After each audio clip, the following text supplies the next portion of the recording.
बिस्मिल्लाहिर्रहमानिर्रहीम अस्सलाम वालेकुम। IRTV के तमाम पेंशनर्स के लिए एक बड़ी खुशखबरी है कि जो वज़ीर-ए-आज़म ने ऐलान किया था कि हम आपकी पेंशन में 10 से इजाफ़ा कर रहे हैं, उसका नोटिफिकेशन हो चुका है।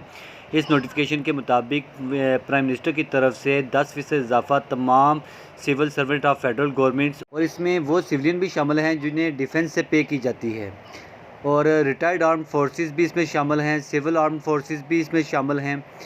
ये इजाफ़ा पेंशनर्स की नेट पेंशन पे लगेगा। यानी नेट पेंशन कौन सी होगी, ये सेकंड नंबर पे बताया गया है कि नेट पेंशन वो पेंशन है जो आप ऊपर मेरिट पर ले रखे हैं, जिसमें मेडिकल अलाउंस शामिल नहीं होगा। साथ ही ये बताया गया है कि ये इजाफ़ा फैमिली पेंशनर्स पर भी लागू होगा। फैमिली पेंशनर्स भी 10% इजाफ़ा नेट पेंशन पर हासिल कर सकेंगे। साथ एक बड़ी चीज़ बताई गई है कि ये इजाफ़ा जो है ये उन सिविलियन पेंशनर्स को भी मिलेगा जो मुल्क से बाहर रहते हैं, सिवाय उन पेंशनर्स के जो कि बांग्लादेश या इंडिया में रहते हों।